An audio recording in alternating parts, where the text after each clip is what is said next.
বাবা,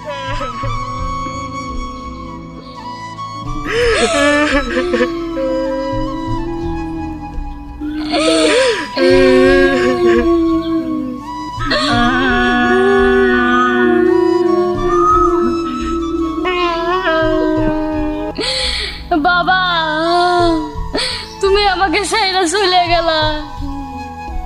আমি এখন গাড়ি নিয়ে বসবো। কদিন আগে মাও সাইরা চলে গেল, তার দেখা দেখি তুমিও সাইরা চলে গেলা।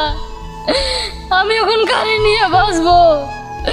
কয়ে দাও ঠাকুর, কয়ে দাও গাড়ি নিয়ে বসবো।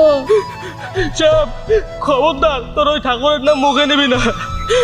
তোর যদি আজকে ওই ঠাকুর থাকতো তাহলে আমাকে বাবা এমন হয়ে মরে মাটিতে শুয়ে থাকতো না। তোর ওই ঠাকুরের নাম শুনলে আমার চেতে আগুন ধরে যায়। বাবা, তোমার নিয়ে আমি কত স্বপ্ন দেখছিলাম।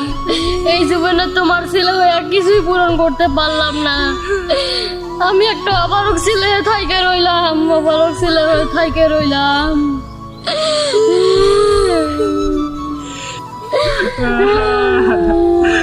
তুই অপারক না রে ভাই, তুই অপারক না। ওই যে উপরে বসে আছে যিনি, সেই হলো আসল অপারক। এই বয়সে তুমি আমাকে দুজনের উপরে 1000,000 টাকা ধার রেখে চলে গেলা। এখন আমি এটাকে কেমনে শোধ করবো? কয়ে যাও, কয়ে যাইতে পারতা। দাদা, তুই এমন করিস না, নিজেকে সামলা। এমন পাগলের মতন করিস না। আর পাগল, জীবনটা এখন আমাকে কোন দিকে নিয়ে যায় তাই দেখ। 2 বেলার খাবার জোগান দিতে পারি কিনা তার নাই ঠিকানা। কমল, কান্দিস রে, কান্দিস না। কেউ থাকবে না দেখ।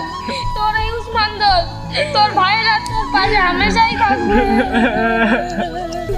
এই জীবনটা দিয়ে তোকে ভালো থাকবো, এই আল্লাহর কসম খাওয়া কইলাম।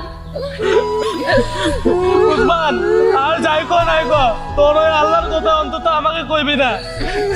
আর যদি তোর ওই আল্লাহ থাকতো না তাহলে এই দিনটা আমাকে দেখতে হইতো না।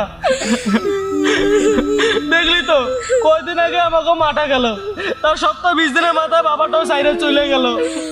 এই তোর আল্লাহর বিচার। আজ আমি একটা জিনিস ভালো করে বুঝে গেছি, এই কতদিন যতদিন খাটনি করবো না ততদিনই টিকবে সবকিছু। যেদিন এই কত শুকায় যাবে না সেদিন এই লাশ হয়ে পড়ে থাকবে, বুঝলি উসমান?